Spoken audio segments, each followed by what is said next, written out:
Ya está el asambleísta Pavel Muñoz en el uso de la palabra. Realmente asombra la arrogancia e incluso la profunda ignorancia con la que el patriciado de este país defiende la democracia liberal. Realmente asombra, digo, por la arrogancia con la que ponen, por la vehemencia con la que ponen al criticar lo que fue un ejercicio democrático el más importante del país en los últimos años.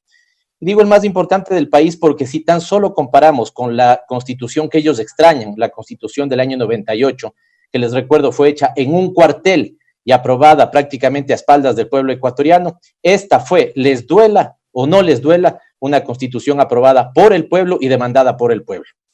82% de los ecuatorianos, 8 de cada 10 votaron porque querían la instalación de una Asamblea Nacional Constituyente. ¿Por qué? Porque el modelo que ustedes diseñaron en el año 98 fracasó, porque ese modelo arrastró el país, porque ese modelo terminó con la crisis económica más profunda que recordemos los ecuatorianos y puso a 2 millones fuera de la patria. Y por eso es que con su modelo de gobernabilidad, el que es animado por sus ideólogos como Hurtado y otros que fueron diseñados, ¿no es cierto?, sobre estas famosas mayorías de la aplanadora, no pudo sostener a un solo presidente electo en 10 años. ¿O acaso ustedes no recuerdan que ningún presidente electo entre el año 96 y 2006 terminó su mandato?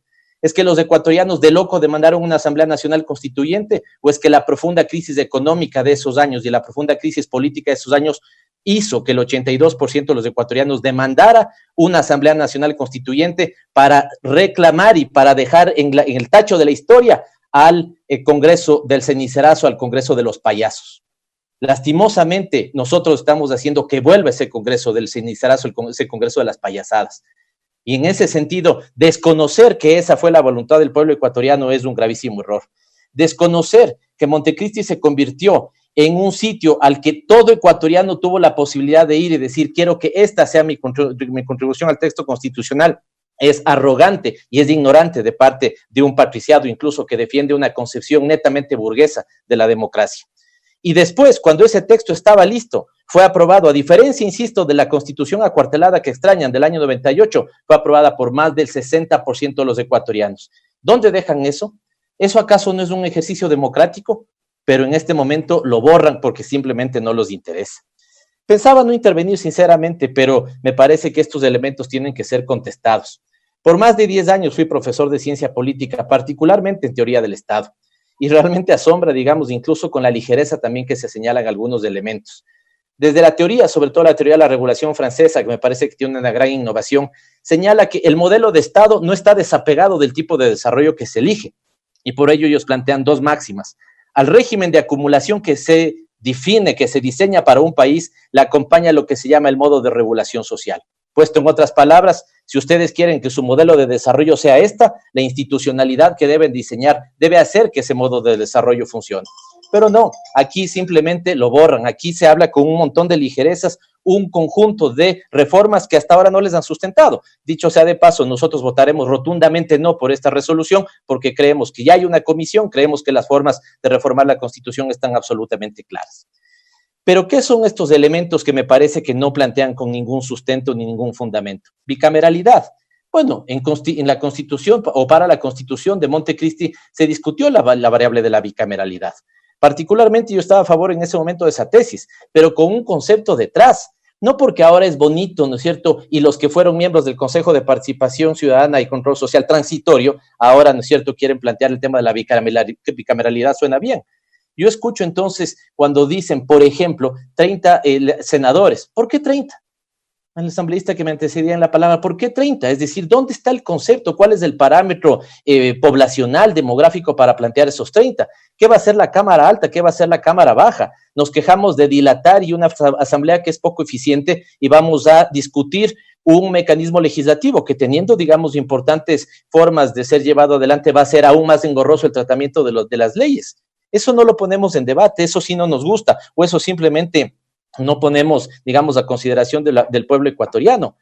Lo que tenemos, por ejemplo, en la composición de la Asamblea, y esto me lleva a un segundo elemento a criticar, que es el número de miembros de la Asamblea, es cómo nos acercamos a ese principio de que un ciudadano, un voto, y por lo tanto corregimos la sobre y subrepresentación que seguramente hoy en esta Asamblea Nacional hay. ¿O acaso yo pongo en debate si no será que Guayas y Pichincha están subrepresentados respecto a la población que tiene y, por ejemplo, Galápagos no tiene sobrerepresentación respecto a la población que tiene? Ese es un debate de concepto, ese es un debate de fundamento para decir entonces que amerita que la Asamblea Nacional tenga tantos miembros, pero no de golpe porrazo entonces decir 40% menos. Bueno, ventajosamente ahí se señaló dos criterios que sí me parece al menos que podrían entrar a la discusión. ¿Conviene o no conviene a asambleístas nacionales, ¿no es cierto? Y subir el rango poblacional. Pero insisto, ¿cómo corregimos sobre y subrepresentación? Son temas que me parece que deberíamos discutir. Juzgar desde lo fiscal el número de asambleístas, por favor, ya lo dijo la asambleísta Solís. Entonces, más bien, no definamos dos cosas. ¿Por qué no somos 12? ¿Por qué no son 12 asambleístas? Yo creo que sería absolutamente ágil. Pero entonces apostemos por eso, hagamos una declaración para que sean 12, 15, ya, 15, hagamos que sean 15. No puede ser ese el tratamiento asambleístas de que así se topen los temas de la representación del país. O si no, digámosle al ministro de Finanzas que nos diga cuánto está dispuesto a dar el próximo año el presupuesto del Estado y sobre eso ajustamos. Entonces, si nos dicen que son $1 millón, bueno, dividimos para ver a cuánto alcanza, ¿no es cierto? Y ese es el número de asambleístas. Por Dios, legislemos para el pueblo ecuatoriano y no para los titulares de los medios de comunicación. Un segundo elemento otro elemento que se planteaba, presidente, es el hiperpresidencialismo. ¿Sí? Asamblea, este Congreso actual, digamos, esta legislatura actual, con la mayoría que tiene el gobierno, les hago una pregunta. ¿Ha podido aprobar las dos últimas proformas presupuestarias? No pudo aprobar. ¿Dónde está el hiperpresidencialismo? ¿Cómo se discute y cómo plantean los medios de comunicación que se consiguen los votos en esta Asamblea Nacional? ¿Vivimos o no vivimos el tema de las mayorías móviles? ¿Qué es lo que está pasando, digamos, con fuerzas políticas consolidadas que llevan adelante tesis? ¿Cuántos asambleístas de gobierno salen a defender las tesis que plantean el Ejecutivo? Hay una lógica ahí de gobernabilidad sobre la que esté operando la Asamblea en este momento. ¿Dónde está el hiperpresidencialismo? Insisto, si una figura tan clara como poder aprobar el presupuesto general del Estado no se ha podido hacer, porque este Ejecutivo no tiene una clara mayoría en la Asamblea Nacional. Entonces, asambleístas me parece que necesita un poco más de análisis de este tema. Hay muchos otros, pero sobre todo me animé a hablar por lo que alguna asambleísta hace algunas intervenciones atrás señalaba, que me parece que es una gala de doble discurso increíble. La propuesta, por ejemplo, de eliminar el Consejo de Participación Ciudadana y Control Social, más allá de que puede ser debatido, yo creo que en la Asamblea hemos cometido, y los ecuatorianos hemos cometido un gravísimo error. Cuando un concepto es bueno, pero su funcionamiento es malo, nosotros botamos al tacho de la basura el concepto y no buscamos la mejora del funcionamiento. Eso es lo que desde mi punto de vista puede pasar. No solamente me voy a referir al Consejo de Participación Ciudadana y Control Social, sino de la función de transparencia y control social. Dicho sea de paso, asambleístas, al menos la Constitución no plantea organizar el Estado por 5 poderes, habla de 5 funciones, no poderes. Y en ese sentido, la función de transparencia y control social no debe ser vista solo por el rol que cumple el Consejo de Participación Ciudadana y Control Social, sino la posibilidad de estructurar un sistema de control del Estado en una función donde debería haber complementariedad y subsidiariedad de roles respecto al control, por ejemplo, corrupción de varios órganos de control.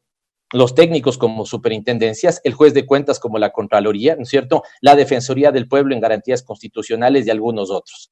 Lo que pasa es que aquí nos hemos negado a debatir, por ejemplo, una ley orgánica para esa función.